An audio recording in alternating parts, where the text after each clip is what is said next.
no es como nos contaron ellos, básicamente, que es esa Tierra esférica. Determinar la forma de la Tierra, yo les recomiendo a todos hacer algo que tal vez nunca nos han hecho en el sistema educativo, que es, no sé si la cámara lo va a tomar, pero después seguramente ustedes lo pongan, que es estudiar el mapa de Gleason, ¿sí? ¿Por qué digo esto? Porque eso es una proyección azimutal de como si hubieran agarrado un globo, le hubiesen hecho un tajo y lo hubieran aplastado. Pero en realidad el globo es el mapa azimutal que lo inflaron y lo cosieron. Y esas costuras hoy en día me parece que están empezando a reventarse, ¿no? El logo de la ONU es un logo que tiene la proyección de Gleason, pero sin la Antártida incluida, estratégicamente, obvio.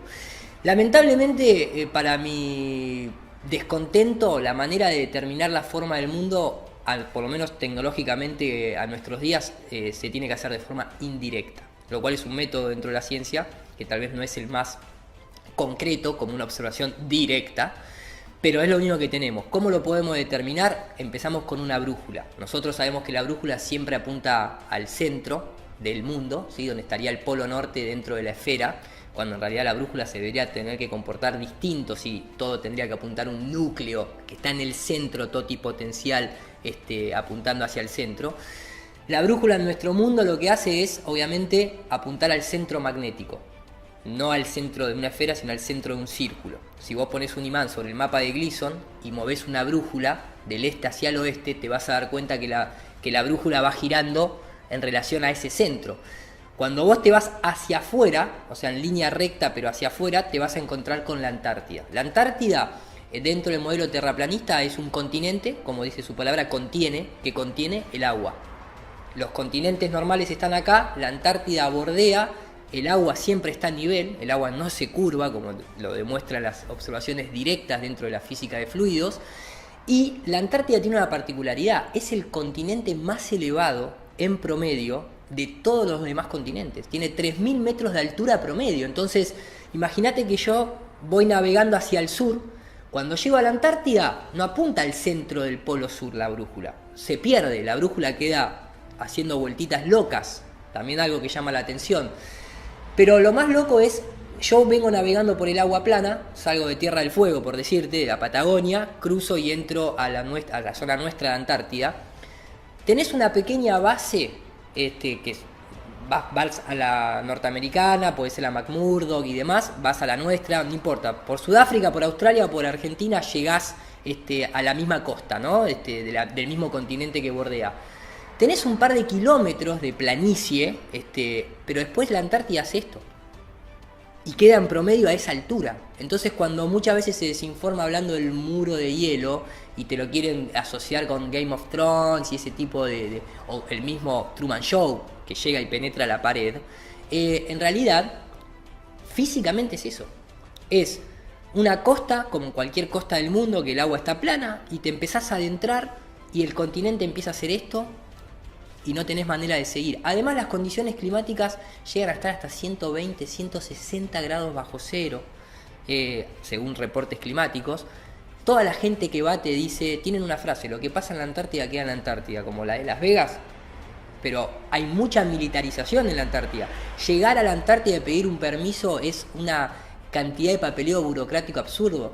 Está prohibido usar combustible en la Antártida. Podés usar muy poco combustible, así que si tuvieses maquinaria no te podés alejar mucho. Los aviones solamente son militares los que llegan. No podés salir solo en una expedición personalizada. Tenés multas de hasta $1.000.000 si pisás una planta, porque está considerado fauna y flora única, digamos. Ni los pingüinos viven ahí. Entonces, no podés llegar a ningún límite, porque la Antártida está hecha para que nosotros no avancemos. Pareciera ser que este mundo creado tiene sus propios límites naturales, intencionados, como también cuando se pretende perforar. Entonces, para los bordes está la Antártida. Para abajo, físicamente se perforó el 0,2% del total del supuesto radio terrestre, que es de 6.400 kilómetros, se perforó 12 kilómetros nada más. Entonces, a lo que voy es, perforaste 12 kilómetros, pero ¿sabés lo que hay a 6.700 de profundidad? Es medio raro. La penetración por radar no llega mucho más de supuestamente entre 80 a 300 kilómetros. Nada, sigue siendo nulo. No hay ninguna comprobación empírica de eso. Y hacia arriba se puede solamente acceder a los 120 kilómetros de altura, con cohetería real. Después los de la NASA hacen una trayectoria en arco y terminan cayendo, o casualidad, al Triángulo de las Bermudas, en el caso de Cabo Cañaveral, que la historia la historia del Triángulo de las Bermudas surge 6 meses después del primer lanzamiento de un cohete hecho por la NASA. De golpe, que caen ahí, y de golpe aparece el Triángulo de las Bermudas. Hoy en día existen otras agencias, todas apuntan al mar. Hoy en día se pueden encontrar fotos en internet de los pedazos de cohete que impactan contra el mar y demás. Nunca hay una comprobación directa de esa salida al espacio, de esa vida en el espacio, sin que no dependa de la televisión y de Hollywood, entre comillas, como creer una película de Hollywood. De forma indirecta tenemos 120 kilómetros hacia arriba, la Antártida es el límite, y para abajo en el mar 10 kilómetros hasta las fosas marianas y 12 kilómetros hasta el Pozo Kola, y después puede haber un volumen de tierra que no afecta si la forma de la Tierra es de una manera o de otra, simplemente. Se nos cuenta desde mucha manera. Por ejemplo, la primera que surge al público en general es la de Cristóbal Colón, cuando en realidad, si uno va a la historia real, en todo caso Cristóbal Colón lo único que hizo fue cruzar de Europa a América, hizo un trayecto simplemente muy cortito.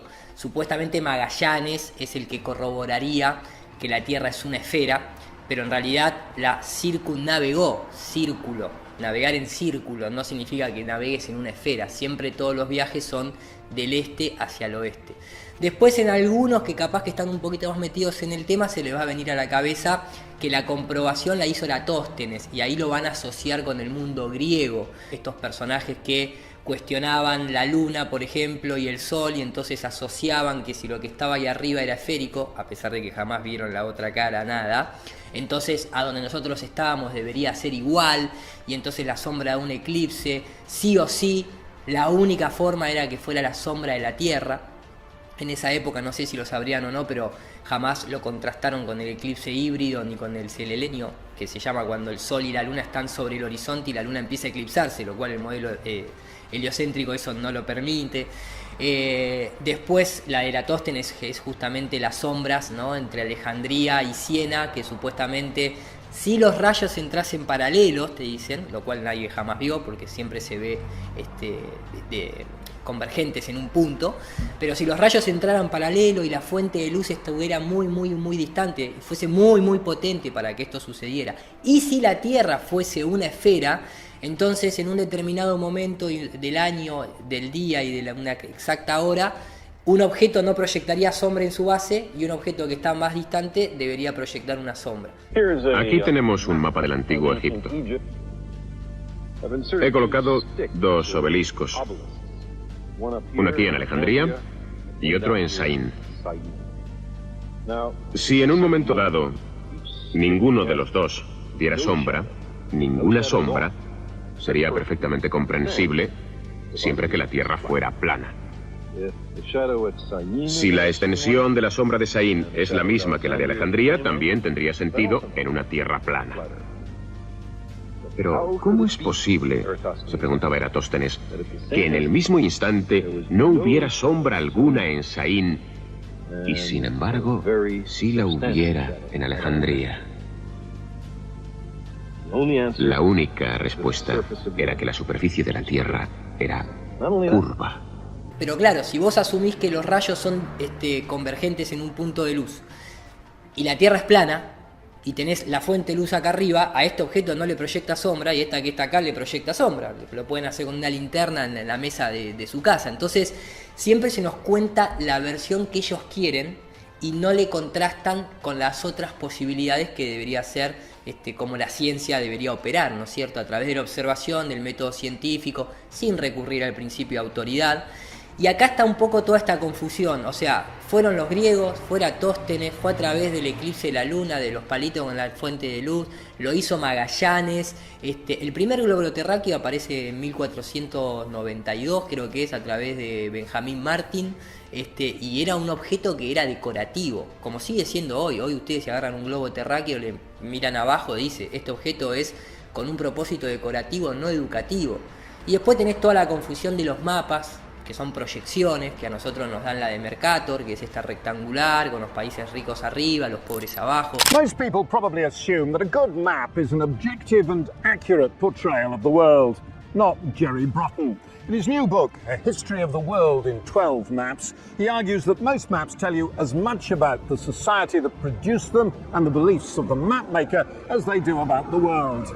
We came here to the library at the Royal Geographical Society in London, where they have a rather fine collection of historic maps, to meet the author. And the key point you're trying to get across in this book is that there is no such thing as a neutral, objective map. Every map reveals the prejudices, the ideological background of the people who made it. Yeah, I mean, any map is basically making selective decisions about what it puts in and what it leaves out. You know, you can only have a map on a one-to-one scale that's actually objective and real. Anything else is making selective decisions, as all these kind of maps do. And of course, when you're looking at the world, you can never square the circle. You can't put a globe onto a flat piece of paper. You have to make distortions, omissions, decisions about what you do.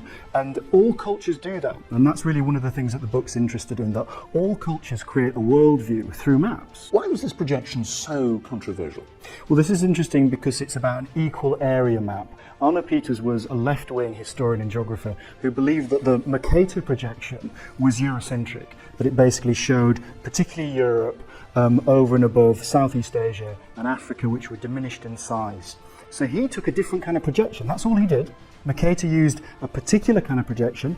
Peters offers a different one, which is called an equal area projection, which as a result leaves you with these extraordinary images of particularly Africa and South America as these long, elongated like teardrops, very, very different to Mercator. So I think that what Peters put his finger on is this issue of partiality. Any map of the world is partial. It has a certain story to tell because we can never have an objective, consistent, real image of the Earth. We just can't do it. We can't square that circle. Hay tanta información que en la mente de las personas crea confusión. Entonces terminan de alguna manera creyendo a la autoridad, que es el principal enemigo de la ciencia, ¿no es cierto? Ahora, ¿de dónde viene la Tierra plana? Bueno, el tema de la Tierra plana, hay una palabra clave detrás de todo esto, porque cuando nos hablan de los griegos, jamás nos dicen que busquemos la palabra griegos cosmología. Los griegos, como sociedad, no creían en una tierra esférica, creían en una tierra plana. De hecho, están los dibujos de ellos.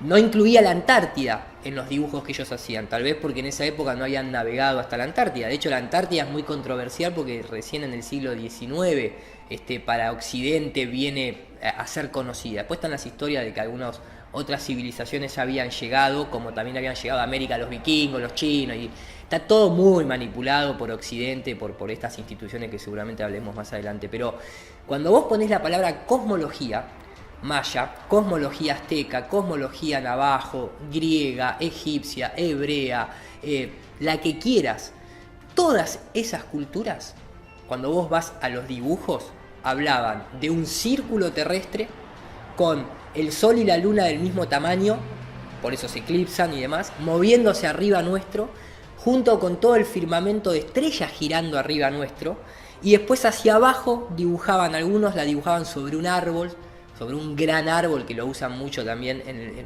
cuestiones ocultistas, esa simbología, y algunos con una cúpula, separando las aguas de arriba de las aguas de abajo. Obviamente las aguas yo las interpreto más como la evidencia que podemos observar, los gases, porque el agua es uno de los pocos materiales, diría, que puede estar en los tres estados al mismo tiempo. Es realmente una santa trinidad, ¿no? Porque que un objeto pueda ser líquido, gaseoso y sólido, y con con lo maravilloso que es el proceso y el ciclo del agua, que es realmente fantástico, hay que saber interpretar que tal vez lo que estaban viendo, esas aguas de arriba no necesariamente tienen que ser aguas líquidas como las que están acá, porque hay distintas presiones, distintas temperaturas, pero sigue habiendo gases ahí arriba. Entonces no tenemos acceso a la información real de lo que ellos creían, porque fue totalmente borrada cuando conquistaron todo lo que fue América, pero siempre estuvo presente la Tierra plana, jamás dejó de estarlo, porque después de todo, cualquier persona que camina en la calle jamás va a poder demostrar que la Tierra es una esfera girando alrededor del Sol desde la observación.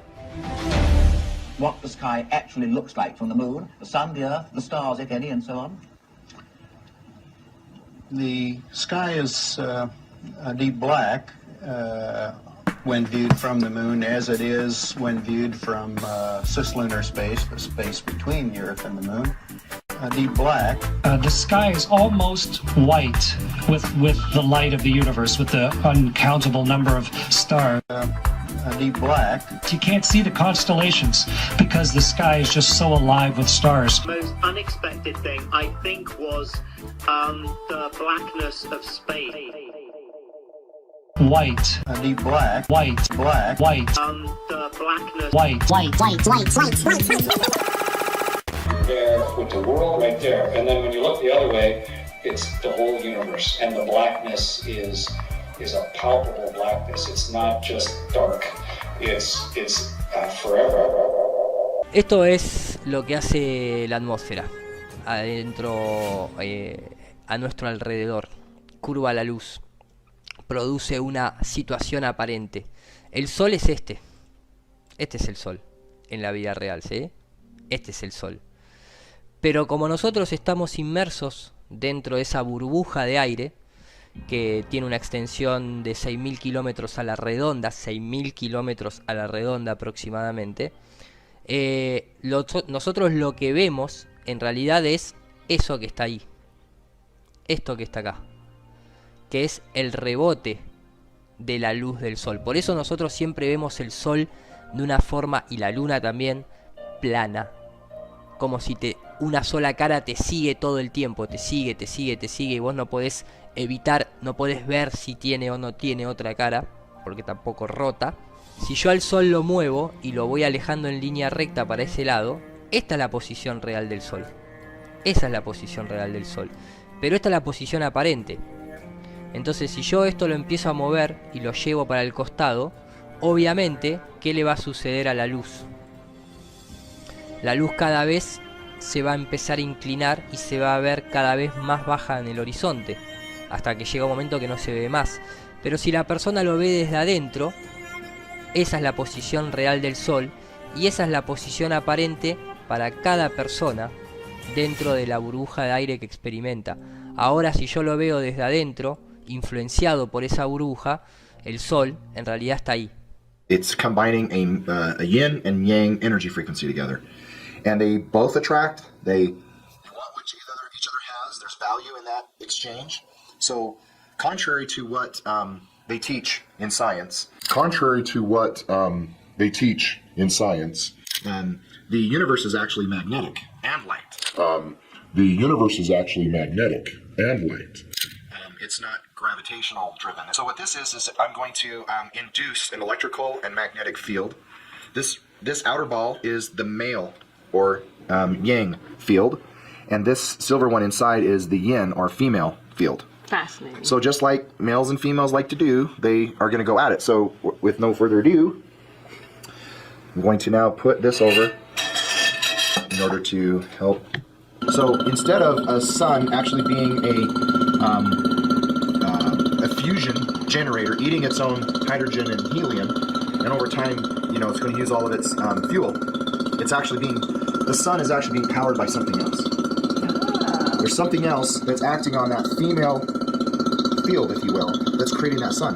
Siglo XXI, año 2019, más allá que esto arrancó en el 2015, ¿por qué tanta gente, tanto profesional como de a pie, se suma a este movimiento a cuestionar tal vez lo incuestionable, como que la Tierra le daba la vuelta al Sol, ¿no? Hay un montón de cosas o hay un par de puntos que nosotros como ciudadanos de a pie nunca nos pusimos a pensar, y otros todavía no teníamos la tecnología para comprobarlo, y que te hacen dudar del modelo cosmológico de la teoría del Big Bang o del modelo heliocéntrico. La primera obviamente es la mecánica de fluidos, o sea, el agua siempre está a nivel, no hay manera de curvarse. Te van a intentar explicar a través de modelos gravitacionales, pero no te lo pueden demostrar. ¿A qué me refiero con esto? Si vas al colegio y terminaste la secundaria y no te interesa mucho la ciencia porque tu día a día te lleva para otro lado, te van a decir que el agua se queda pegada a la pelota, o sea, la parte externa de su contenedor, por la fuerza de gravedad que atrae todo hacia el centro. Eso fue descartado hace 100 años, porque jamás se pudo demostrar que la masa de un cuerpo atraiga la masa de otro, y menos que le orbite y se mantenga en equilibrio. Te lo asumen cuando te muestran los planetas. pero no te lo pueden demostrar. De hecho, el electromagnetismo sí es capaz de hacer eso, y el modelo actual que hoy se está planteando es un modelo electromagnético, como bien hablaba Tesla y otros científicos. Hoy en día existe el proyecto Thunderbolt Project, que es una gente astrofísica, ingenieros y demás que se dedican a hacer un estudio profundo demostrativo de cómo la electricidad y el magnetismo son las dos caras de una misma moneda, pero que realmente explican el modelo del universo que nosotros podemos observar desde acá. Obviamente no son terraplanistas, pero los terraplanistas no nos cerramos a las investigaciones, tratamos de integrar, nadie tiene la verdad absoluta aquí. Entonces, no hay una fuerza que atraiga todo al centro. Eso es la teoría de Newton, que el propio Newton dejó sus cartas escritas en la Universidad de Cambridge, en donde él mismo reniega y dice que jamás podría una persona educada e instruida creer en la fantasía de que la masa de un cuerpo atraiga la masa de otro simplemente por una acción a distancia, instantánea, espontánea, sin ningún agente intermediario. Y ahí es donde entra toda esta cuestión de una palabra tabú en la ciencia moderna, que es el éter. Si sos un poquito más instruido, te van a decir que la gravedad en realidad no es una fuerza, pero es la curvatura del tiempo y el espacio. Como si una tela, ¿no? Como cuando uno se sienta en el colchón de la cama y el control remoto cae hacia el hueco que genera el peso de tu cuerpo. Entonces ellos te dicen que hay que imaginarse que el espacio es una tela y la masa de un planeta o una estrella curva esa tela, y entonces los objetos que están cerca orbitándole en algún momento van a terminar chocando contra ese cuerpo. Algo que acá jamás tampoco se evidenció. Las órbitas de la Luna, los planetas y las estrellas se mantienen donde están, no, inalterable. Entonces, ¿cómo curvas el agua? Curvando el tiempo y el espacio, que es un concepto. Vamos a curvar el amor que me llega a mí, que yo mando acá el amor hacia la gente. Lo vamos a curvar. No se puede curvar el tiempo y el espacio porque es un concepto.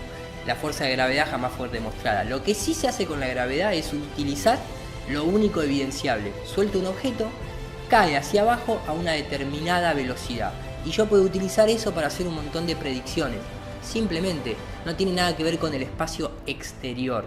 De hecho, el terraplanismo aboga más por una combinación del principio de Arquímedes, que si sos más denso del medio en que te encontrás, vas a irte hacia abajo o hacia arriba, por eso un globo de helio, la gravedad no lo atrae hacia el centro de la Tierra, y unido a que la orientación, por qué arriba o abajo, eso es un concepto humano. Podríamos hablar de que la Tierra tiene un potencial negativo, el cielo tiene un potencial positivo, se conduce electricidad, se puede ver en las tormentas. Entonces, si tenés una carga eléctrica o un potencial de carga eléctrica negativo o positivo, te autoorientás. Simplemente de esa forma se puede explicar de manera resumida. Hasta el día de hoy, no existe ningún experimento que demuestre que dos cuerpos sin fuerza magnética se atraigan. Los dudosos resultados del experimento de Cavendish, considerado una prueba definitiva, no ha podido demostrar a pequeña escala que dos objetos sean atraídos entre sí. Según Newton, la gravedad es la fuerza que posee un cuerpo para atraer a otros hacia su centro de masa. Según Einstein, se trata de la propiedad que posee la masa para curvar el tiempo y el espacio a su alrededor. ¿Qué modelo nos rige entonces? Pero por otro lado, se encuentra el principio de Arquímedes, un postulado acerca de la densidad de los fluidos y los sólidos que ha encendido una luz en el análisis de lo que conocemos como fuerza gravitatoria. Quizá la gravedad no se trate de una atracción, sino de una presión. Es sabido que la presión atmosférica es la fuerza de empuje que ejerce hacia abajo la atmósfera. Basándonos en un sencillo experimento con fluidos, podemos notar cómo cada uno de ellos, de acuerdo a su densidad, se posiciona en un lugar determinado, siempre por encima de uno de mayor densidad y por debajo de otro menos denso. El tipo de fluido y su temperatura son factores determinantes para que un elemento ascienda o descienda.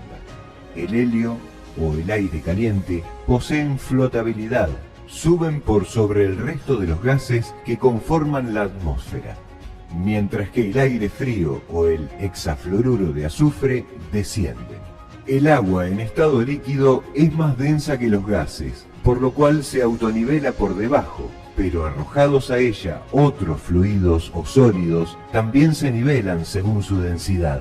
Una piedra pómez flota en el agua, pero no flota en el aire, queda entre medio. Durante una de sus expediciones, el submarinista Mike DeGruy logró registrar un denso fluido que corre como agua en el fondo del océano, una especie de líquido impenetrable. One of the strangest places on the ocean's floor was only just discovered in the 1990s. And Mike DeGruy is one of a handful of people to ever see it in person. Without a doubt, one of the most amazing things that I had ever seen in the bottom of the ocean. It was while filming for Blue Planet. It was in the Gulf of Mexico. And I noticed there's something out in the distance. Couldn't tell exactly what, but it looked like a dark band. And as we approached it, the dark band became a donut. I saw this donut that was black in the center. What the heck is that? And so as we get closer and closer to it, I noticed that the black band had what appeared to be kind of steam over it. And then I looked, and there was water lapping against the shoreline. This band was a ring of mussels. And inside the ring of mussels was a lake.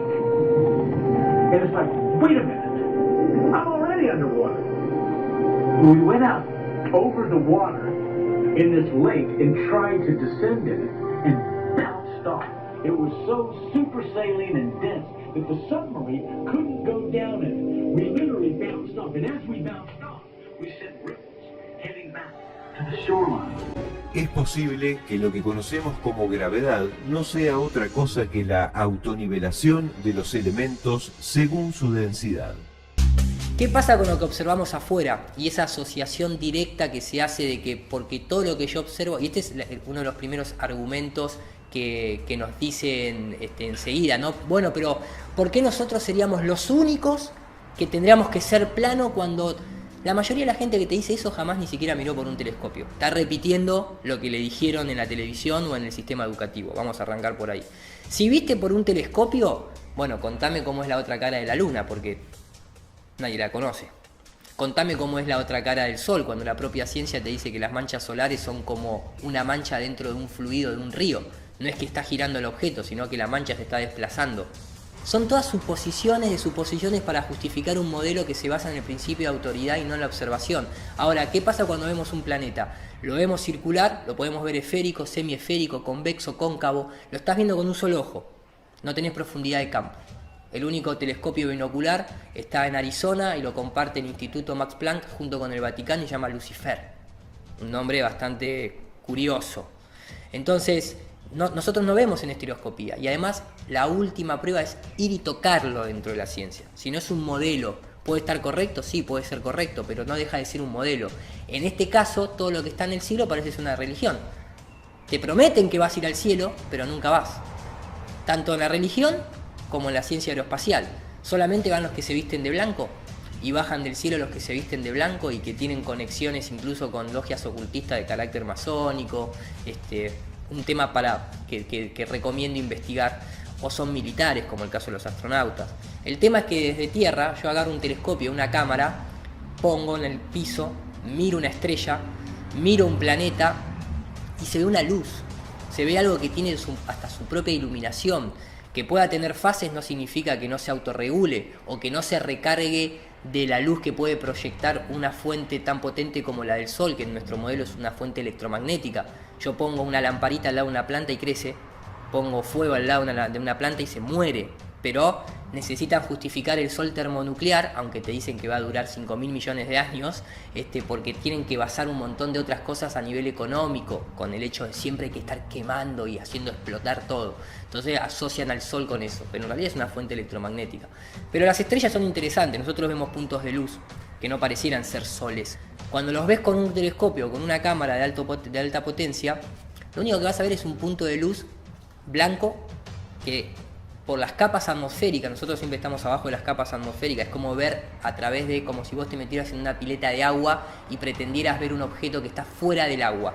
Lo único que vas a ver es un punto de luz difractado, porque la luz en el medio que atraviesa, que es nuestra atmósfera, se difracta y vas a tener la sensación, dependiendo de la temperatura y las condiciones climáticas de ese momento en la observación y cómo está el tubo del telescopio, si está o no adaptado a las temperaturas externas, vas a ver un punto de luz que hace así porque es como estar abajo del agua, y puede ser que tenga una colorimetría un poco verdosa con roja y azul, porque simplemente la luz, como cuando lo pasás por un prisma, se difracta y muestra su verdadera esencia, que es la luz blanca. Está compuesta de un montón de otras ondas electromagnéticas, desde el infrarrojo hasta el ultravioleta, y esto es lo que vas a ver, y nadie te va a poder demostrar que ese punto que está ahí es un sol.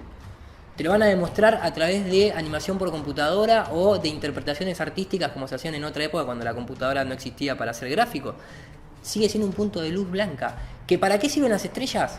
¿Por qué están las estrellas? Son una guía en el plano espiritual y en el plano terreno. En el plano terreno, ¿para qué te sirven? Para saber las estaciones del año, cuándo tenés que cultivar, cuándo tenés que cosechar, cómo orientarte en el mar, haciendo una triangulación. Cualquier navegante que se orienta por estrellas no va a calcular el arco de la base del triángulo con la estrella y el punto de él en arco. Va a ser un triángulo recto. Entonces está calculando capaz que 400, 500 kilómetros esa estrella en una base recta. En 500 kilómetros, ¿sabés la cantidad de curvatura que hay si la Tierra fuese una esfera? Hoy en día tenemos la capacidad tecnológica para agarrar una cámara o un telescopio y poder hacer observación a larga distancia y hacer simplemente una trigonometría esférica, o utilizar, por ejemplo, el principio de Bhaskara II, que es un matemático de origen, siempre me confundo, creo que es árabe o musulmán, de esos lados. Hizo una simple ecuación para que la gente entienda. Cada milla cuadrada, 8 pulgadas de caída. Exponencial. ¿Por qué exponencial? Porque vivimos en una esfera, no vivimos en un rombo, ¿no? Entonces significa que, por ejemplo, cuando vos observás desde Buenos Aires, desde Colonia, observás Puerto Madero, que hay 52 kilómetros de distancia, la curvatura es de 196 metros. ¿Y cuántos edificios superan esa altura? Muy pocos, y se ven más de 40, 50 edificios, dependiendo de las condiciones climáticas de ese día. Pero hay casos más extremos. Desde Michigan se puede ver Chicago a 86 kilómetros. Se ve entera la línea costera. Obviamente se ve distorsionada, por lo que se conoce el fenómeno de la Fata Morgana, que no es otra cosa que un fenómeno óptico, como cuando en la ruta se ve que parecía que hubiese agua. Es por cambio de temperatura que vos estás viendo la línea del horizonte, que es un ángulo muy chiquitito que llega al observador, sea esto una cámara o el ojo. Entonces se distorsiona la imagen y tiende a fluctuar. Se cortan los edificios en algún momento por perspectiva, lógicamente, pero sobre todo porque estás viendo a través del aire, y el aire, en acumulación, al tener vapor de agua, hace como si estuvieses viendo un objeto a través de un vidrio con agua adentro, de un vaso con agua. Los objetos se van a cortar y van a tender a desaparecerse. Entonces, ¿por qué se ven estos objetos si deberían estar ocultos por detrás de la curvatura? Hoy en día hay un ingeniero civil muy conocido en YouTube que se llama J. Toland, que hace observación con lentes infrarrojos a 10 kilómetros de altura viajando en un avión, y vos no podrías ver más de 380 kilómetros al horizonte, y esta persona filma objetos, ciudades, ríos, montañas a 1000 kilómetros de distancia. Ya todo eso rompió el modelo heliocéntrico. Los globos aerostáticos que se tiran con cámaras a 40 kilómetros de altura y se ve el horizonte totalmente recto. A veces se tiene la percepción de un círculo, como cuando uno está en mar abierto o en una montaña con las condiciones climáticas ideales. Vos tenés la sensación de circularidad porque el ojo o el lente es convexo. Por lo tanto, la luz o la imagen se proyecta en una curva. Entonces la imagen resultante siempre es circular, pero no es que sea curva. Y ahí entra también mucha confusión. Otro método muy interesante para analizar la Tierra esférica es ponerse a estudiar históricamente. ¿Se demostró que la Tierra gira alrededor del Sol o sobre su eje? ¿Y se hizo instrumental mecánico, científico, para contrastar lo que uno siente? Porque nadie siente que la Tierra gira. Nos dicen que somos muy pequeños, que la Tierra gira muy lento con respecto a su tamaño, pero no se puede sentir. Bueno, vamos a la ciencia, desarrollemos un instrumental. ¿Qué resultados da ese instrumental? La Tierra está quieta, es plana como lo indica, y todo lo demás es una fantasía del modelo heliocéntrico. Y déjame añadir algo más. Hablando de este sistema cerrado dentro de nuestro mundo, nosotros vivimos en un sistema cerrado, por eso tenemos presión atmosférica. Si uno va a la ciencia y va a la termodinámica y va al principio de entropía y va al principio del equilibrio de las presiones, cualquier científico, cualquier físico sabe que un sistema de alta presión inmediatamente va a tratar de equilibrarse llenando el espacio de un sistema de baja presión. Nosotros vivimos supuestamente en un espacio exterior que prácticamente es tan potente, que tiene presión cero, básicamente. Entonces, ¿por qué nosotros tenemos atmósfera? Nos deberíamos haber arrancado debería haber desaparecido la atmósfera, más con la cantidad de cohetes que supuestamente salen y rompen el principio de equilibrio. ¿Qué pasó con el agujero de la capa de ozono? Todos negocios y mentiras, por lo menos viéndolo desde nuestro modelo. No se explica por la gravedad, la presión. No, bueno, es que los gases de la atmósfera se mantienen gradualmente a medida que se alejan ¿de qué? ¿Del que se curva el tiempo y el espacio? ¿O de la fuerza que atrae todo hacia el centro? Ahí dejo la puerta abierta para que quiera seguir investigando. Está bueno investigar realmente si uno puede confiar en las agencias espaciales. Y digo confiar porque muchas veces se deja de lado dentro de este fanatismo científico esta cuestión de quiénes son los que nos están presentando la información. Sin embargo, mucha gente critica a una institución como el Vaticano, y déjame decirte algo. ¿Quiénes fueron los creadores del modelo heliocéntrico? ¿Quién nos presentó a nosotros realmente que la Tierra le gira alrededor al Sol? ¿Copérnico? ¿Galileo? ¿Kepler? ¿Maximilian Hell, que seguramente nadie lo escuchó nunca nombrar? ¿Athanasius Kirchner, que seguramente nadie lo escuchó nombrar? ¿Clavius Christopher, por ejemplo? ¿Newton? ¿Eran todos de la orden jesuita o órdenes pertenecientes a la iglesia o cabalistas o ocultistas? Pero principalmente Copérnico, Galileo, son personajes que se te lo utilizan tanto, la ciencia moderna lo toma como víctima Galileo, cuando en realidad Galileo jamás fue condenado por sus investigaciones científicas. Fue condenado por sospecha de herejía, en otros términos, porque la propia iglesia le financió el telescopio, le financió las investigaciones, era uno de los mejores amigos del Papa de su época, y ese Papa lo hizo director de la primera universidad creada en Occidente en 1603, que es la Universidad Pontífice Vaticana, que 50 años más tarde ayudó, entre comillas, a fundar la Royal Society de Londres, de donde terminan de salir los arquitectos del heliocentrismo, como Newton, como todos estos personajes de corte inglés, y donde también se crea la masonería junto en Francia. Y no es casualidad que en 1650 y pico se crea la Royal Society, y 10-15 años después la primera universidad en Francia. Entonces esos son los que nos están presentando en la antigüedad este modelo heliocéntrico. Ahora en la modernidad, ¿quién es la NASA? La gente no sabe que la NASA está de alguna manera creada a través de una operación denominada Paperclip, que fue esta operación que cuando finaliza la Segunda Guerra Mundial, Estados Unidos y los aliados ingleses mandan a capturar a los principales científicos nazis y se los llevan con privilegios, y en Estados Unidos ocupan dos de las grandes agencias que hoy en día lavan el cerebro de la humanidad. Una es la NASA y la otra es la CIA. También mandan científicos acá a América del Sur, a Brasil y Argentina, por eso las historias urbanas de que Hitler murió en el sur de Argentina.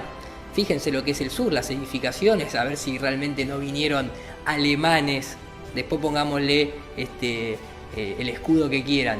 Y otros tantos se fueron a Rusia.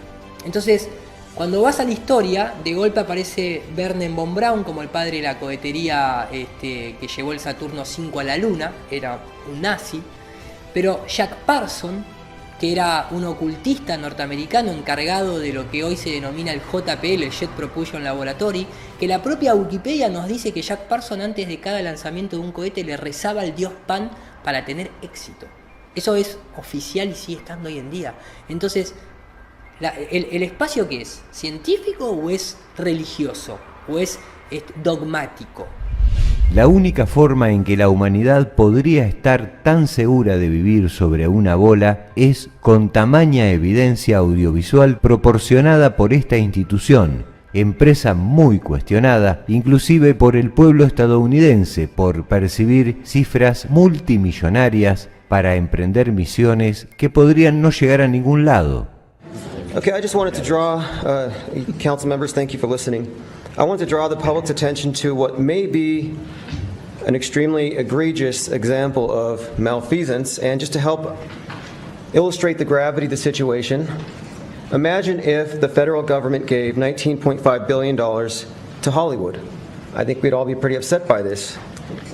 Well, there is a growing body of evidence that the International Space Station is not in outer space, but it's being filmed in a desalinated pool down here on Earth, and it's being falsely misrepresented. And this started with this phenomenon known as bubbles in space. If you search for it, you'll see many of these so-called spacewalks, which have been falsely misrepresented as live, as has been exposed many times on Facebook when they do their live ISS feeds. Bubbles out in space. Well, there's not supposed to be water up there. And it is known that the astronauts do train in these big underwater tanks. And so this body of evidence, and it's not just bubbles in space, there are harnesses or green screens, evidence of flights that are actually on parabolic flights, not in space. And if this is true, it's a big deal, because that's a lot of money that could be used for our own infrastructure or schools, whatever. So I'm drawing the attention to it because I think it's something that deserves to be looked at. Because if it's true, these bubbles in space might represent the smoking gun in probably the biggest hoax since global warming. So many times during spacewalks outside the International Space Station, we can see air bubbles rising up. Can you touch on how there are air bubbles in space? Can you be more specific? Air bubbles? So yeah, like a lot of times during the footage, the NASA footage, you can see bubbles coming up out of the helmets or kind of from underneath you. How do you explain bubbles in space?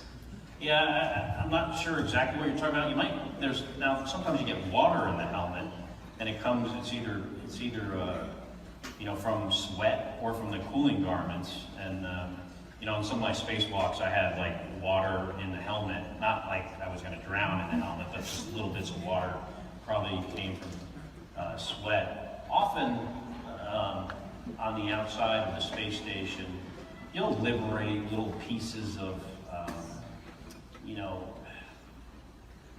it's a really harsh environment out there, and the outside of the space station gets beat up pretty good. And sometimes, you know, you'll see just little flecks of paint or something that you might have disrupted floating away from the suit. And, you know, that's generally what that is. I've never seen any kind of air bubble anywhere. Yeah. Could it be that you're filming in an underwater pool and you're not really out there?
Hay un dato muy curioso que se termina de dar después de la Segunda Guerra Mundial, que son las operaciones que se llevan a cabo para ver si realmente nosotros vivimos dentro de lo que se denomina un snow globe, ¿no? Esta cuestión de el globo de nieve, que es la base plana con el domito de vidrio y la ciudad dentro y se sacude.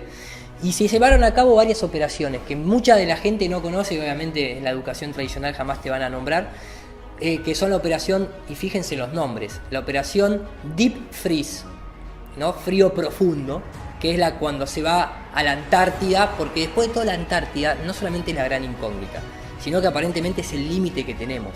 De hecho, el clima no coincide si vivimos en una esfera que cada 6 meses está opuesto al Sol.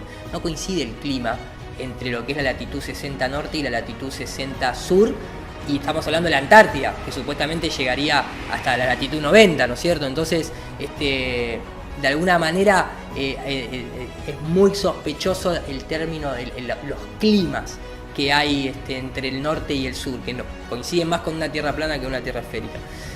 Deep Freeze, la primera operación. Después se hace la operación High Jump. Cuando la gente habla del borde de la tierra y caete, tirate, bueno, acá hay un nombre de una operación muy curiosa que es High Jump. No te van a decir que está asociado a eso, lógicamente. Después viene la operación Fish Bowl, que significa literalmente pecera. Y por último viene la operación Dominique. La operación Dominique significa la operación de El Señor, que pareciera que tuviese una pecera que no te deja hacer el salto grande porque te congelás previamente, ¿no? Pareciera como que te lo están contando en fragmentos. Pero la curiosidad que tiene la operación Dominique es que se trató de una serie de testeos de bombas de hidrógeno a la atmósfera que alcanzaban incluso hasta los 80 kilómetros de altura y la hacían explotar, y se puede ver cómo la onda expansiva se va hacia los costados, no sale al espacio. Entonces hay un límite que seguramente tenga que ver más con condiciones de gases, temperaturas y electromagnetismo, no porque haya un domo sólido de vidrio, no tendría ningún sentido si la naturaleza no es un material que exista de manera natural el vidrio. ¿Por qué alguien o algo o una inteligencia que crea todo este sistema armónico biológico va a crear una cúpula de vidrio? No tiene necesidad.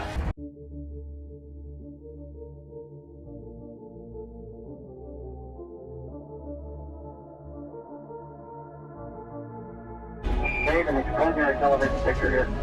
Get back up to that first step. Las misiones a la Luna están envueltas en desconfianza. El análisis del material filmográfico deja al descubierto lo que podría ser un burdo y claro montaje. Falta de registro durante el viaje de 4 días. Maquetas.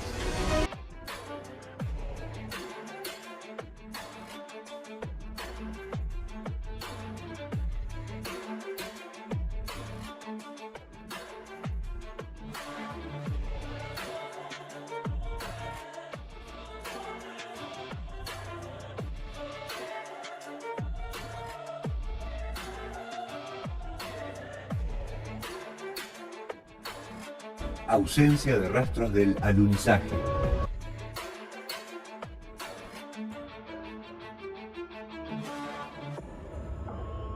Sombras en distintas direcciones.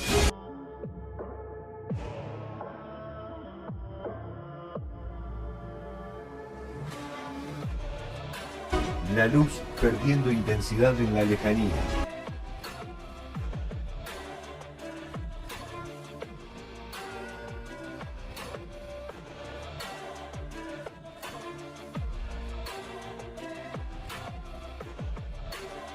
Los cables tirando de los actores bruscamente, haciendo que estos experimenten dificultades motrices.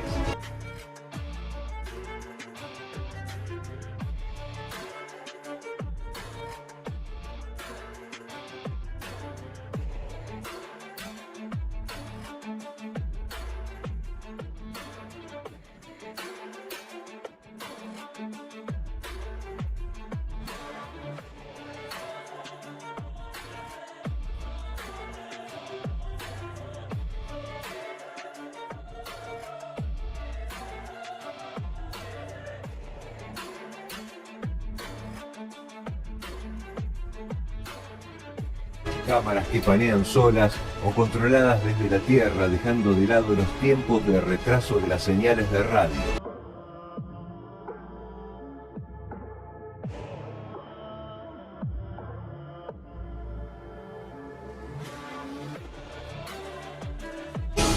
El hecho de que por ni casualidad el lente de la cámara apuntara directamente a la luz del sol, tal vez esto revelaría el montaje, dejando en evidencia que se recreó durante la noche, con una o más fuentes de luz artificial. Otro dato curioso respecto de la luz es que durante las 6 misiones en la Luna siempre parece el atardecer. La fuente de luz siempre llega desde unos 45 o 30 grados. Nunca alunizaron al mediodía lunar, o sea, con el sol en lo más alto del cielo. Quizá los mecanismos para montar una fuente de luz tan grande sobre las cabezas de los actores y a una distancia considerable para iluminar también la lejanía, representaba todo un procedimiento que podría incluso entorpecer el sistema de cables para hacer flotar a los protagonistas. Nunca llevaron telescopios, cámaras con filtros para estudiar el sol sin distorsiones, las estrellas, detalles que algunos de los astronautas a duras penas recuerdan. The sky is a deep black when viewed from the moon, as it is when viewed from cislunar space, the space between the Earth and the moon.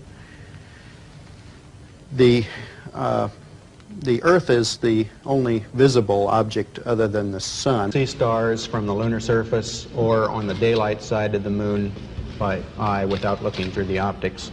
I don't recall during the period of time that we were photographing the Sona Curlew what stars we could see. I don't remember seeing any. Está la foto de Wernher von Braun yendo a la Antártida a buscar rocas lunares. Bueno, a buscar rocas.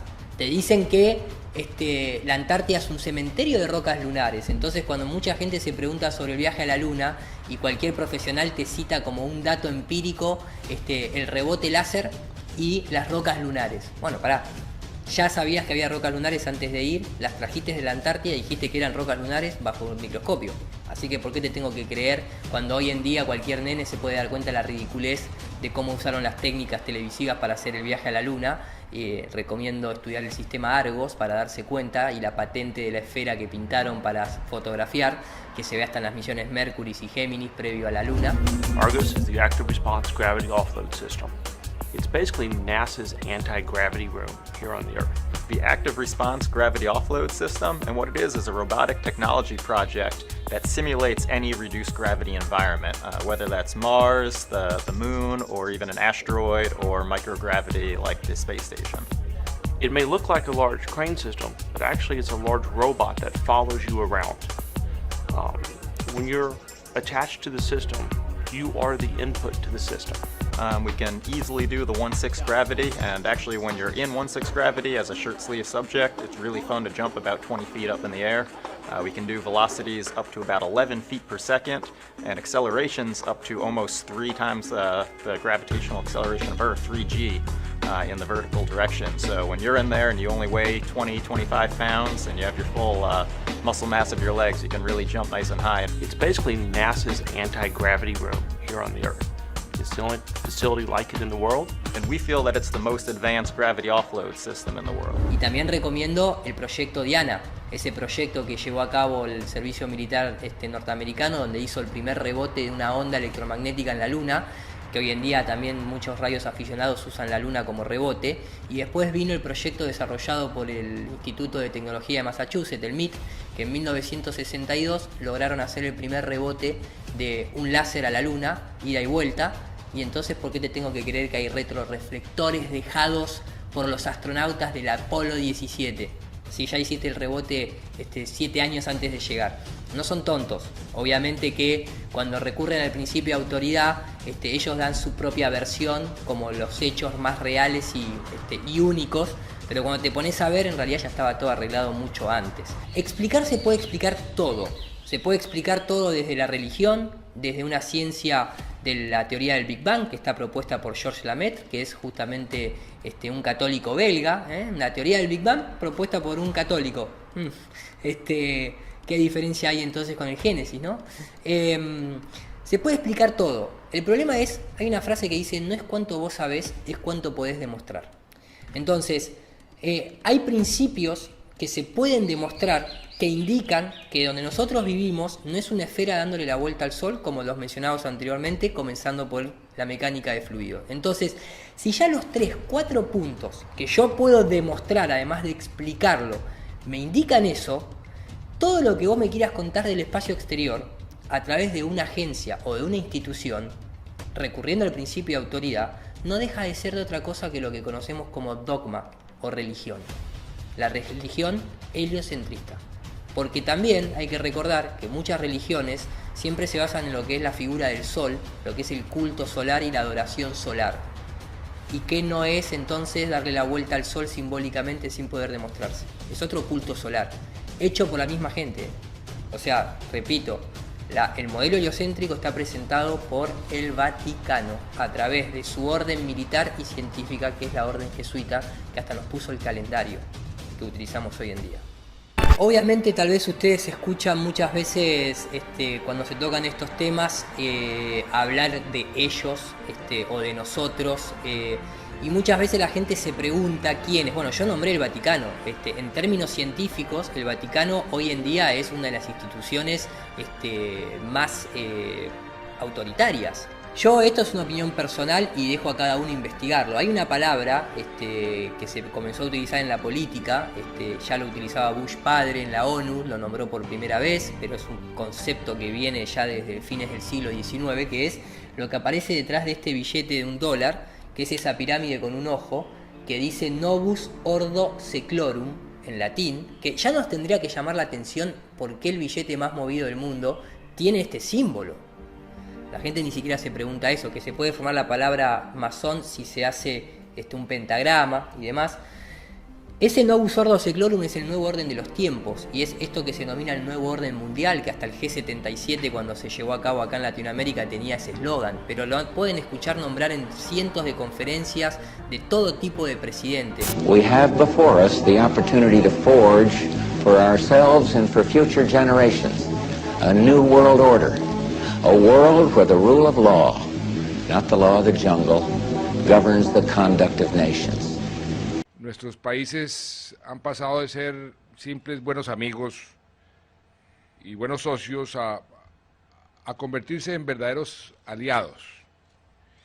Somos aliados en la construcción de un nuevo orden mundial. El tema de la seguridad mundial ya no pueden ser enfrentados por los países en forma individual. Necesitamos trabajar en conjunto y en nuestra opinión esto va a requerir un nuevo orden internacional que reemplace al que nació después de la Segunda Guerra Mundial en Bretton Woods y que sea un orden mundial. UNASUR es la posibilidad de contribuir como región al desarrollo de un nuevo orden internacional. En lo que significa la palabra de Nicolás Maduro, marcó el tema de la construcción de un nuevo orden internacional. And for the international order that we have worked for generations to build. Ordinary men and women are too small-minded to govern their own affairs. That order and progress can only come when individuals surrender their rights to an all-powerful sovereign. Un nuevo orden mundial para vivir bien. Hacia un nuevo orden mundial para vivir bien. Tenemos que generar precisamente un nuevo orden económico internacional. What sort of a financial deal should Obama be seeking to strike when he travels to China next month? No, I think this would be the time because you really need to bring China into the creation of a new world order, financial world order. They are kind of reluctant members of the IMF. They play along, but they don't make much of a contribution because it's not their institution. Their share is not commensurate. Their voting rights are not commensurate to their weight.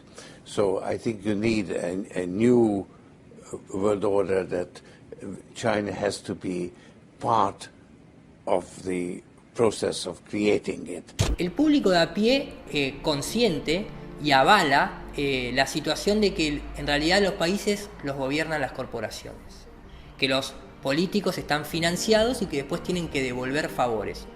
En la ciencia no pasó eso, con Galileo, con Newton, pero digo, si uno concuerda con eso y da, ¿no?, razón de ser a que las corporaciones tengan que financiar los gobiernos y después tenga que haber una devolución de favores, ¿qué pasa un poquito más arriba de las corporaciones? Las corporaciones tienen dueños, tienen familias, tienen apellidos por detrás. ¿Ustedes se creen que el Vaticano, que de la noche a la mañana vino Dios y lo creó? ¿Por qué no te cuentan que el Vaticano en realidad fue financiado por una de las familias que hoy sigue financiando un montón de actividades políticas, económicas, industriales, que son los Medici? Porque el Vaticano no apareció por orden divina. Entonces, ¿ustedes se creen que la NASA, la CIA, si los países tienen servicios de inteligencia, es una buena palabra para decir un servicio de espionaje o de manipulación de masas? Es la geoingeniería lo que manejan esas agencias, no son inteligentes, son perversos básicamente. Creo que una élite de personas, junto con las compañías que dirigen, han conseguido controlar no solo nuestra energía, el suministro de alimentos, la educación y la sanidad, sino cada una de las facetas de nuestra vida. Y lo hacen controlando el mundo de las finanzas, pero no crean más valor, sino que en realidad controlan la fuente del dinero. Cuando seguía el dinero, vi que me arrastraba a la cima de una pirámide. Aquí estamos en la base de la pirámide con nuestro día a día.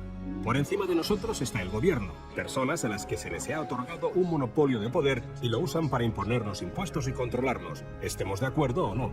Pero ¿quiénes los controlan a ellos?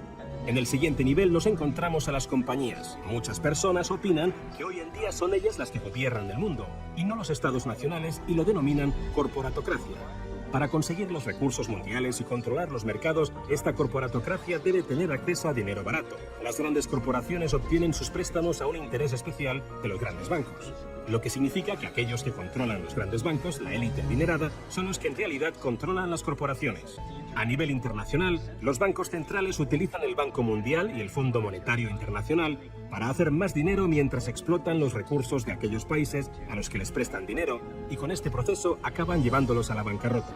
El Banco Central de los bancos centrales es el banco creado por los Rothschild, el Banco de Pagos Internacionales. Bueno, sabemos lo que está ocurriendo en el gobierno federal. Hay un cierre parcial del gobierno. Sabemos que hay riñas políticas. Y vamos a ver entonces si detrás de todo esto que está ocurriendo a simple vista hay algo que nosotros no vemos. Por eso le damos la bienvenida al señor Ramses Nasser, que Ramses es un investigador, periodista, futurólogo.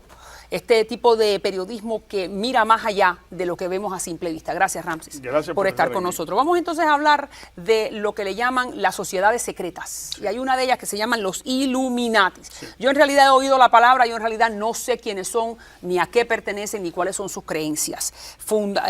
Se refiere a una sociedad secreta fundada en el 1736 en Alemania. La Iglesia Católica se quiere prohibirla en Alemania, no obstante, ellos se disuelven, pero siguen vivos. ¿Quiénes son los Illuminati? Los Illuminati es una organización que en principio tuvo que ser secreta porque la mayor parte de los servicios secretos antiguamente estaban en logias. Las logias significa casa, lugar de reunión de estas fraternidades. El objetivo básicamente de los Illuminati era no destruir a la Iglesia Católica, pero sí reformarla internamente. Y para ello creó un plan y un proyecto que fue combatido, como bien tú dices, por el gobierno de Bavaria y fue disuelto. Posteriormente, esto, según dice la historia, ellos pasan a través de los masones norteamericanos cuando desembarcan aquí en Estados Unidos y fundan la nación norteamericana. Ok, pero entonces entre los padres fundadores hay Illuminatis. Hay Illuminatis, igual que hay caballeros de la Orden de Dragón Rojo, como era el presidente. O los templarios, o los masones. Todos ellos vienen escalonadamente a formar parte de un solo movimiento. Pero específicamente el Illuminati, dos preguntas. ¿Todavía hay Illuminatis en este momento que se identifican como Illuminatis? ¿Y cuáles son sus declaraciones de principios? ¿En qué creen? Bueno, ellos básicamente lo que buscan es el control del poder del mundo. Tenerlo en lo que se ha declarado abiertamente un nuevo orden mundial. El control del poder del mundo, sí. Que vamos a ver cómo es que uno logra eso, bueno, a través del dólar, ¿no? Bueno, a través de Wall Street, por supuesto, o a través de los gobiernos porque, o las armas nucleares. Claro, ¿no es así? porque todas estas personalidades, altas personalidades, como por ejemplo Rockefeller, como por ejemplo los de Rothschild, los Salomon Schiff, en fin, un grupo muy poderoso, están asociados a estas organizaciones que tienen otro nombre en estos momentos, pero que siguen siendo lo mismo. Por ejemplo, el grupo Bilderberg, conocido como un grupo de grandes financieros, entre los cuales se encuentra el Rockefeller. Los Rockefeller son uno de los grandes fundadores de estas organizaciones. Pero entonces, ¿cómo usted sabe que independientemente de no tener el nombre, todavía están respondiendo a los principios de los Illuminatis? Porque son los mismos principios. ¿Y qué son cuáles? ¿Orden mundial? Orden mundial, control del mundo, a través de una sola filosofía pagana. Y, dígame cuál es entonces esa filosofía. Luciferina. La orden Illuminati es una orden masónica, ocultista y luciferina, que se dedica pues, a dar una iniciación a las personas que se acercan a sus puertas. Su principal intención es ayudar a aquellas personas que tienen una inquietud dentro del ocultismo, el luciferismo, etc. Rockefeller y compañía ya controlan 90% del planeta Tierra, son propietarios de casi todo. No necesitan que tú compres sus zapatos, porque ellos, a diferencia de nosotros, tienen una máquina que imprime dinero, ¿sabes? Entonces, si no lo tienen, imprime más. Y lo están haciendo todos los días, ¿sabes? Entonces lo que necesitan que tú y yo una vez ya morimos, una vez por todo, y dejamos de respirar, de comer, de ocupar su espacio. Empecé a ver que se repetía el mismo modelo de control en casi todas las facetas de nuestra vida, y siempre descubría que lo dirigían todas las mismas familias, ya fuera directamente a través de sus bancos y empresas o indirectamente a través de sus principales fundaciones. De nuevo fueron los Rockefeller quienes crearon la Asociación Nacional de Educación con la ayuda de la Fundación Carnegie y más tarde con la ayuda de la Fundación Ford. Lo que querían obtener de nuestros colegios los capitanes de la industria era una fuerza de trabajo obediente y dócil que se convirtiese en empleados manejables y en consumidores ansiosos. Las escuelas se encargan de establecer hábitos fijados como respuesta a la autoridad. Por eso tardamos 12 años. Tienes que responder de manera reflexiva cuando alguien en una posición de autoridad te dice qué hacer. Pero está hecho a propósito esto. Y el gobierno americano, que gasta $1.000 billones en educación, o sea, si gasta este dinero y el resultado es ese, es porque ellos quieren que sea esto. Yo creo que tiene que ser lógico. Es como sumar 2 más 2. Tiene que ser el 4. Si la gente en España, los jóvenes, les enseñan cosas que no tienen ningún valor para la creación de un ser humano, porque el único valor de educación, no para hacerte recordar una fórmula matemática, sino para convertirte en un ser humano. Nuestra dependencia del petróleo les asegura a las compañías energéticas continuar recibiendo increíbles beneficios. Los he visto reunir un gran número de recursos para boicotear las alternativas energéticas, para controlar las reservas mundiales y mantener el precio del petróleo elevado. Tienen suficiente dinero y poder para eliminar cualquier cosa que pueda amenazar su monopolio. Así que, ¿quién está detrás de todas estas compañías energéticas? El imperio del petróleo de los Rockefeller comenzó en 1870, cuando John D. Rockefeller fundó la compañía Standard Oil y se convirtió en el primer multimillonario de Estados Unidos. Desde entonces, Standard Oil se ha convertido en ExxonMobil y en otras compañías. Y los Rockefeller también controlan nuestra comida. Fueron los responsables del cambio de producción que sufrió el planeta al pasar a una agricultura de gran escala basada en el petróleo. Recuerdo la llamada Revolución Verde de los años 60 y 70. Como la mayoría de gente, yo también pensaba que era algo positivo. Sin embargo, se basó en la plantación de enormes campos con un solo cultivo, usando grandes cantidades de fertilizantes, herbicidas y pesticidas basados en el petróleo. La Revolución Verde fue idea del Departamento de Ciencias Naturales de la Fundación Rockefeller, junto con importantes empresas agrícolas. La agricultura basada en el petróleo proporcionaba una gran cantidad de nuevos beneficios para la industria del petróleo, pero nunca cumplió con las promesas de acabar con el hambre y promover la salud. Uno tiene que empezar a entender de que el mundo no es que está controlado por simplemente corporaciones y por cuestiones económicas, que valga la redundancia, en un modelo terraplanista o eléctrico-magnético hay un montón de recursos que serían ilimitados, como la electricidad, la energía, el petróleo, el agua, porque es un sistema cerrado que se autorregenera, y entonces no habría escasez y no le podrías poner precio. Porque desde que mi abuelo ya era niño, el petróleo y el carbón se acababan cada 15, 20 años. Cada vez hay más y más y más y más y más. Entonces, ese principio o esa definición de economía, que son recursos limitados para necesidades infinitas, y por eso las cosas le ponen precio que le ponen, tal vez en otro modelo eso sería totalmente distinto. Ahí está la historia de Tesla contra Edison. JP Morgan, que financia a Nikola Tesla y financia a Thomas Edison, la gente no sabe, que está la noticia en su época, que dice: la teoría de la relatividad es más de JP Morgan que de Albert Einstein. Y la familia Warburg también financió a Albert Einstein. O se piensan que Albert Einstein nadie lo financiaba. Entonces, qué casualidad que esas dos familias que yo acabo de nombrar son de las 13 familias que controlan este nuevo orden mundial, porque también están los Lee, los Rockefeller, los Rothschild, los Blackfin y otros más, los Disney. O se piensan que Disney es simplemente una persona que dibujó un ratoncito. Entonces, por eso digo, la información es mucha. Tal vez hace 15, 20 años atrás era imposible entre todos poder ayudarnos a comprenderla. Hoy está todavía a nuestro alcance la World Wide Web, www, fíjense que no es una letra solamente, las letras tienen su correspondencia numérica, fíjense en gematría griega a qué número corresponde la letra W.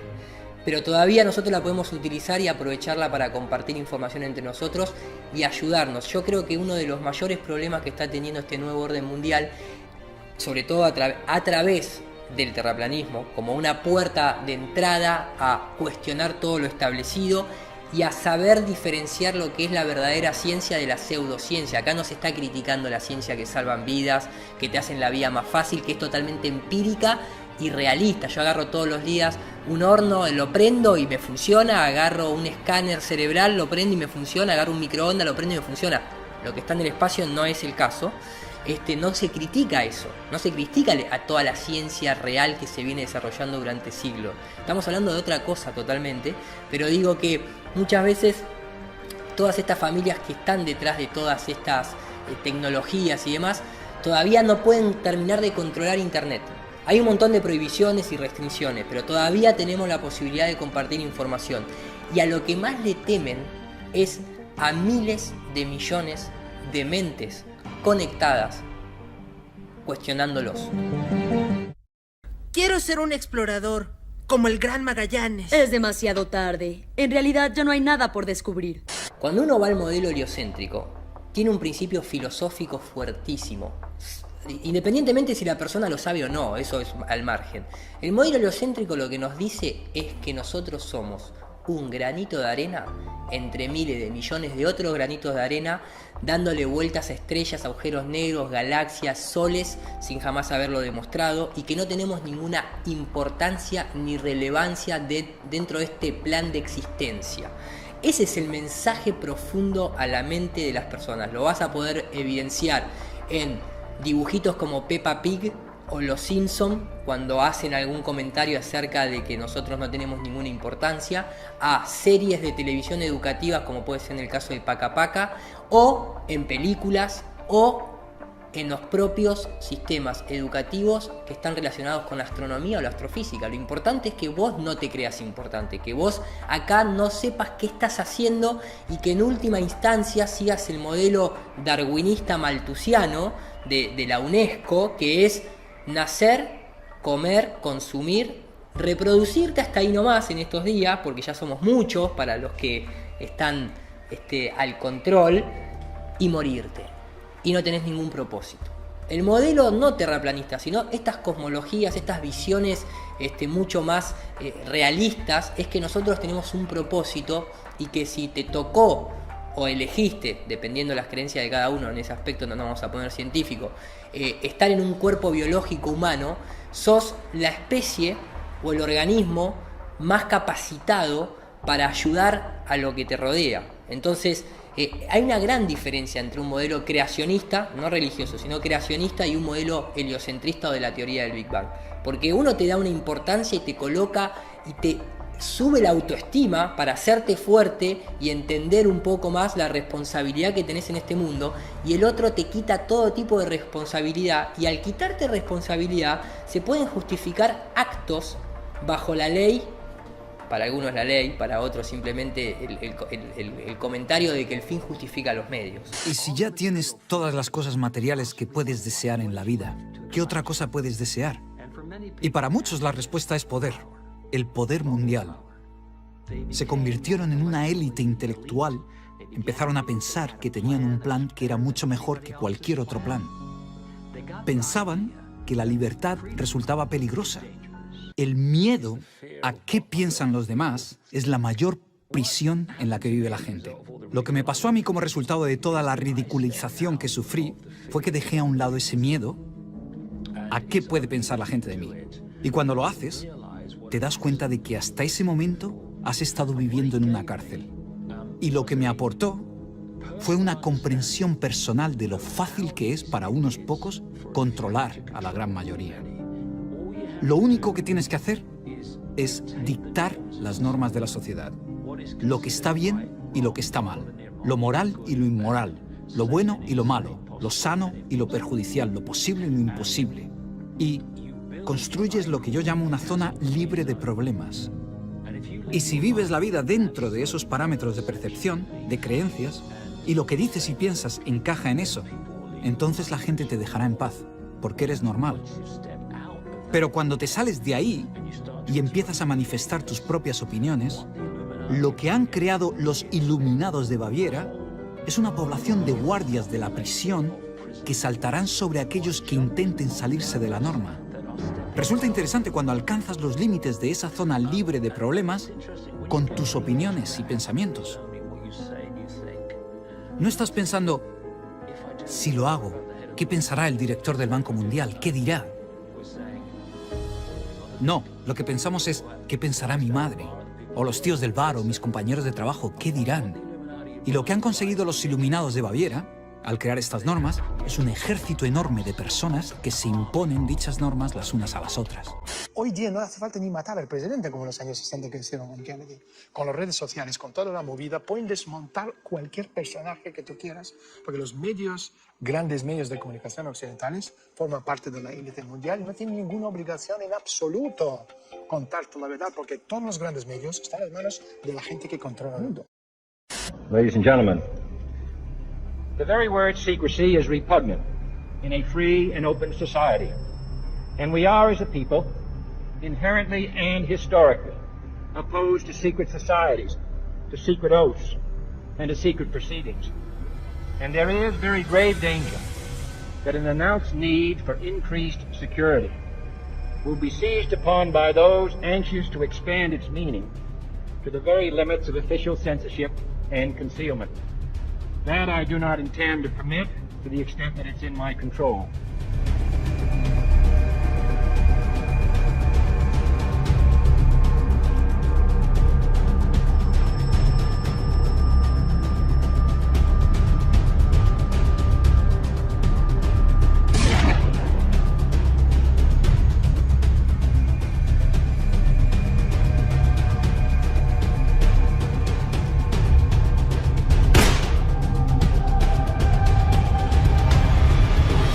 Cuando se liberan nuestros países en la independencia, esa liberación es un poquitito más compleja de lo que pareció, porque era el nacimiento del imperialismo británico.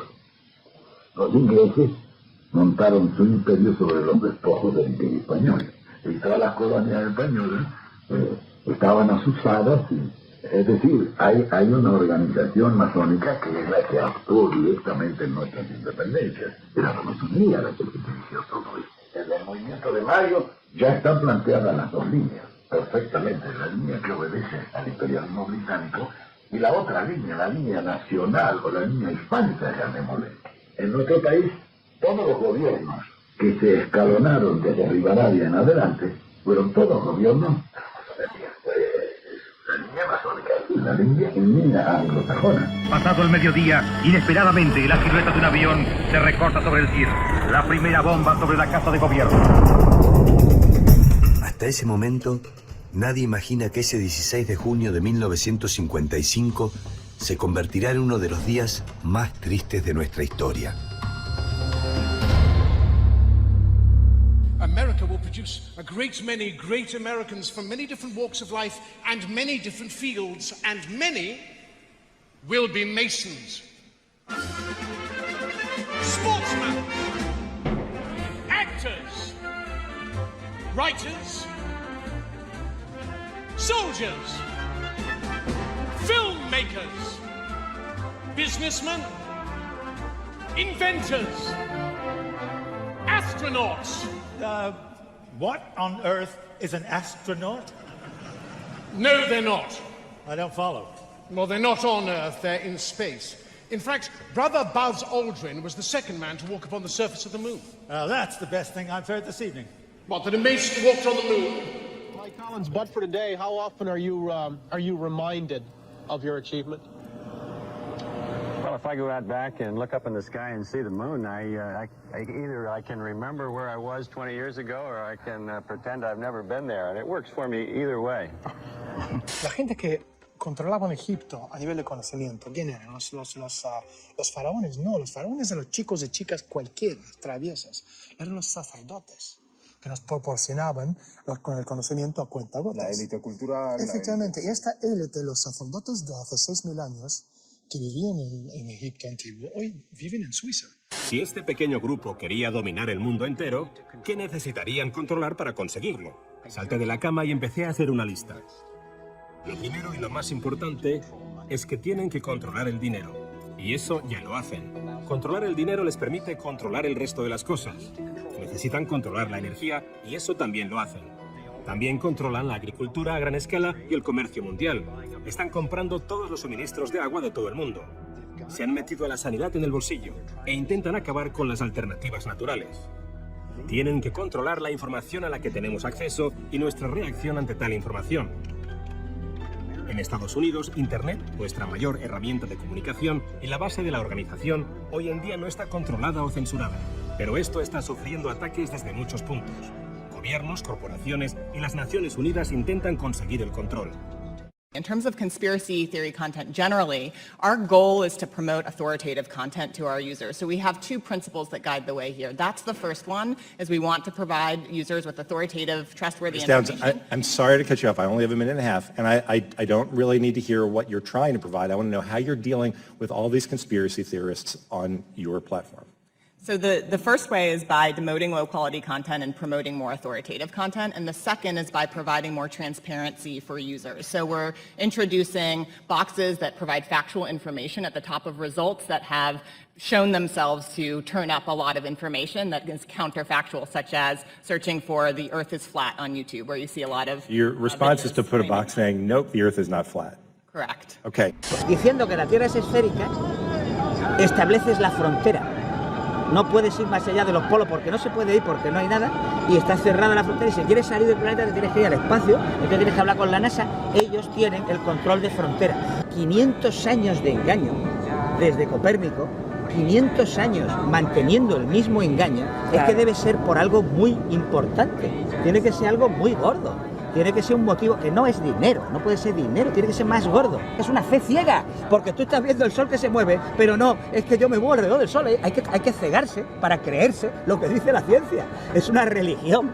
Si tú eres un niño y ves que la Tierra está quieta, que está plana, tiene montañita pero está plana, que el agua está plana, que el sol se mueve por ahí y que la luna se mueve por allí, eso lo ves tú. Pero en el colegio te dicen que la Tierra es una esfera y que da vueltas alrededor del Sol y que y tú aceptas eso, ya no crees en ti, no crees en tu punto de vista. Has perdido la fe en ti, has perdido los poderes mágicos, estás en sus manos, ya es lo que te digan ellos.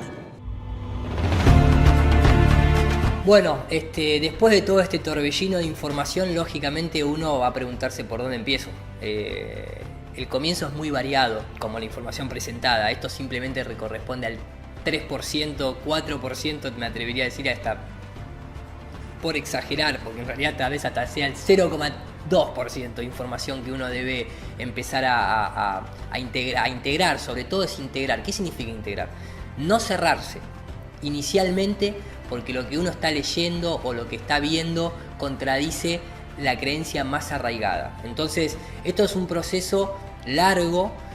Hay gente que le entretiene, que lo ve tal vez desde como una serie televisiva, hay otros que lo ven más educativamente, hay gente que le gusta más los libros, otros más los videos. Internet YouTube no es que uno pierde prestigio porque se informa a través de YouTube, porque el propio MIT y las propias universidades y la propia NASA tienen canales en YouTube. Es la nueva biblioteca de Alejandría, simplemente eso. ¿Quién va a la biblioteca hoy en día? Si tenés acceso a internet. Entonces, no confundamos eso. ¿Por dónde comienzo? Yo básicamente, yo comencé a través del cuestionamiento de los satélites, porque uno de los principios de autoridad que se utiliza para demostrar que la Tierra es una esfera, cuando la persona que tenés enfrente, tal vez intercambiando opiniones, se queda sin argumentos, recurre a las fotos que hay del espacio exterior, que no son fotos, son imágenes producidas, o bien digitalmente en nuestra época, o en una época anterior de la década de los 80, los 90, los 60 y los 70, como cualquier material audiovisual de la época, que es a través de lo que se denomina matte painting, o pintura realista, fotorrealista. La pintura fotorrealista existe de la época del Renacimiento, y sobre todo cuando a esa pintura fotorrealista la incorporás con un modelo, o sea, se modela el objeto y se pinta el objeto, y esa es la única fotografía oficial, que es la del Apolo 17 de 1972, de regreso de la Luna, y es la foto que está en todos los manuales de historia, de ciencia, de evolución, de lo que quieran. Es una foto a una esfera pintada. Hoy en día se hace digitalmente. ¿Qué pasa con los satélites que hoy en día nos dicen que nos muestran las imágenes desde el espacio? No existe tal cosa. Hay 4 satélites, supuestamente, que nos presentan esas imágenes, que son el Electra L de los rusos, el GOES y el Discovery de la NASA, y el Himawari. Pero cuando uno lo ve, son procesamientos cada 10 minutos de datos sobre un modelo ya preestablecido, no es una cámara en tiempo real. ¿Por qué no muestran eventos en tiempo real desde el espacio, como cuando se incendió el Amazonas, o cuando hay grandes apagones de ciudades, o cuando... entonces, cuando tendrían que mostrar algo que no cabería duda que está sucediendo en tiempo real y lo está viendo del espacio, nunca hay. Por ejemplo, usted anoche pues conocía de detalles y rumores de que pues YouTube, la plataforma, pues, presentaba problemas, se había caído la plataforma y todo esto, y es que todo era relacionado específicamente a la caída de un satélite. Esta información pues fue a nivel mundial, generó pues cierta preocupación por varios usuarios de las redes sociales. Un satélite que fue pues localizado específicamente en Baja California, al sur de Baja California. Tendremos imágenes en este momento para que usted vea. Acá está el satélite que cayó pues, prácticamente al sur de California. Se habla que a eso de las 7:50 de la noche de este pasado lunes, residentes de la subdelegación de María Auxiliadora se comunicaron a los números de emergencia debido a la observación a través de la bóveda celeste de un objeto luminoso. Se desconocía en ese momento. Lo anterior pues, fue hecho de conocimiento de elementos de la Policía Municipal para movilizarlo a la zona al norte de la ciudad. Cerca del rancho fueron ubicados restos de lo que parece ser el satélite, y es que ya claramente ha sido confirmado y es un dispositivo de espionaje originario de China, por las inscripciones que se alcanzan a apreciar al momento de evaluarlo. No se tiene mayor información, pues todo ocurrió de repente. Sin embargo, no se reportan personas lesionadas al momento del impacto en relación a este incidente. Lo más importante es que queda pues como buen tema de conversación prácticamente entre la misma gente del sur de California. Lo que sí se sabe es que este satélite era utilizado para espionaje por parte de China, lo cual será evaluado ya por el Pentágono y desde luego las autoridades de Estados Unidos para evaluar la información que este trasladaba y lo que realmente investigaba.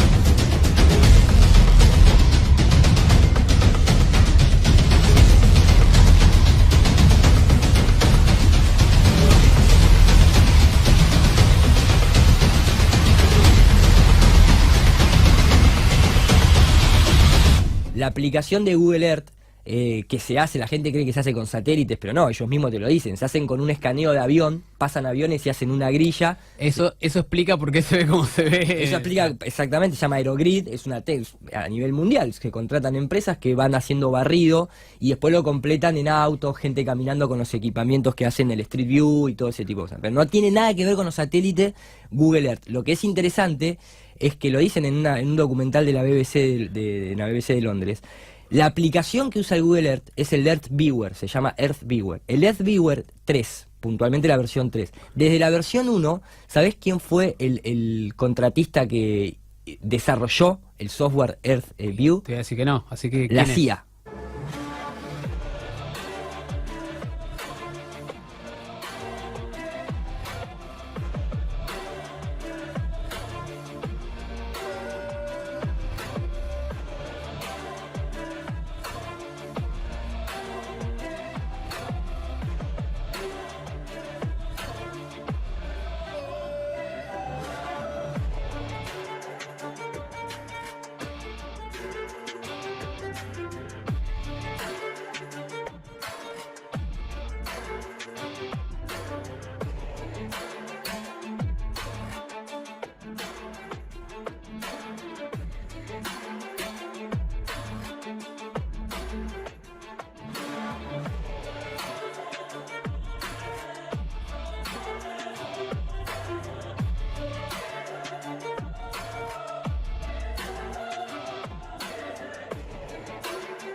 Estamos a 300 kilómetros de la ciudad de Buenos Aires, plena temporada de verano, un montón de gente en el agua, un montón de gente que seguramente no sepa que acá también, en las Toninas, es donde entra internet, sí, a toda la Argentina. Hay un cable que ingresa por el mar y que hace que vos puedas mandar un WhatsApp en tu casa, que puedas mandar un mail o hacer una transacción bancaria. Uno de los lugares más misteriosos de la Argentina está en las Toninas. No se puede revelar la locación exacta porque puede haber un ataque, un sabotaje, pero nosotros vamos a ir en búsqueda de ese cable.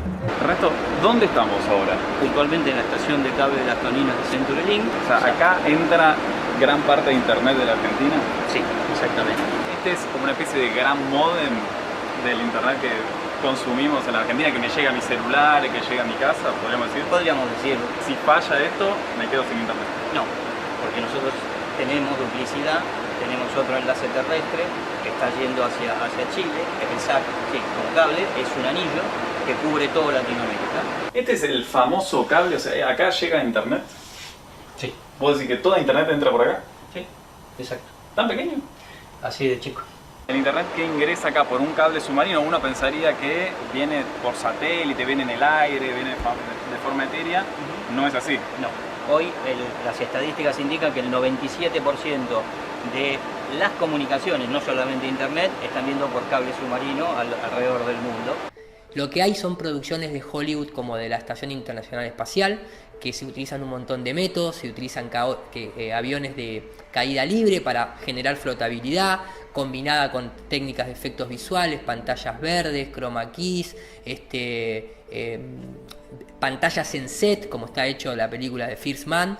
Esas patentes ya existen desde la época del alunizaje, están todas para que uno lo pueda ver cómo crearon el set de filmación, que ellos dicen que fue para simulación y entrenamiento. pero después coincide con lo que presentaron de manera real. Entonces, este tema, como te digo, tiene muchas respuestas a un montón de cosas. El camino para iniciarse es muy variado. ¿Sabes lo que pasa? Depende mucho de la persona.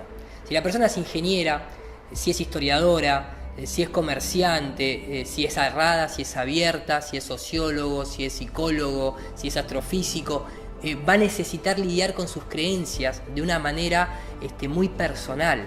Entonces hay gente que comienza desde un costado totalmente alejado. Si yo soy astrofísico, voy a empezar por la historia. O tal vez alguno quiere combatir sus miedos de cara a cara y de frente. Dice, pará, soy astrofísico, soy ingeniero, voy a ir a la mecánica de fluidos, voy a ir a la observación a la larga distancia. Yo mismo me voy a ir a Colonia, voy a filmar Buenos Aires, voy a sacar los cálculos. Yo mismo me voy a subir un avión y voy a ver si realmente se ven más de 900 kilómetros al horizonte con un lente infrarrojo. Pero eso es una comprobación directa que lo más probable que te suceda es que te contradiga tu modelo, y eso también genera miedo en la persona que cuestiona. Entonces, yo lo que recomiendo es que cada uno se autoevalúe y simplemente escriba en Google 100 pruebas de que la Tierra no es una esfera giratoria, o terraplanismo y la cosmología es antigua. Hoy en día no es 2015 como cuando yo arranqué. Hoy en día hay conferencias por doquier, videos por doquier, información por doquier, de todo tipo. Hay algo que a mí tal vez es lo que más me incomoda, es que la religión, como todas las religiones y filosofías antiguas y culturas antiguas hablaban de una tierra plana, obviamente la religión imperante en Occidente es el catolicismo. En la Biblia, en el Génesis hebreo, figura que la tierra es plana, que primero era la luz, todo lo que uno conoce. Entonces hay mucha persona que tuvo la Biblia en el cajón de la mesita de luz y la leyó todas las noches y jamás hizo terraplanista. Pero ahora que la parte científica viene a corroborar el terraplanismo, retoman la Biblia y dicen, esto es literal. Entonces hay muchos videos de gente que lo hacen con una perspectiva religiosa al terraplanismo. ¿Está mal? No, en absoluto. Pero hay mucha gente científica que se cree atea por no creer en el Dios de la Biblia, pero creen en el Dios Sol, que cuando tal vez tipean en Google se encuentran con eso y se les genera el rechazo. Entonces tienen que saber filtrar lo que ustedes están buscando particularmente. Yo no pertenezco a ninguna religión, ni soy tampoco de la religión imperante en Occidente, al contrario, pero sí te cambia la perspectiva de entender el mundo espiritualmente, más allá de científicamente. Así que las posibilidades son muchas, encárguense cada uno, somos ya gente muy madura y podemos indagar por nuestra cuenta. Vamos, Ciru dice verdades expuestas. Si lo confirma la NASA, es todo mentira. Si lo confirma la NASA, es todo mentira. Si lo confirma la NASA, es todo mentira. Si lo confirma la NASA, es todo mentira. A la luna nunca la invadieron y el espacio nunca ellos lo vieron. Las galaxias nunca existieron. La Tierra es plana, desde siempre lo supieron. Si lo confirma la NASA.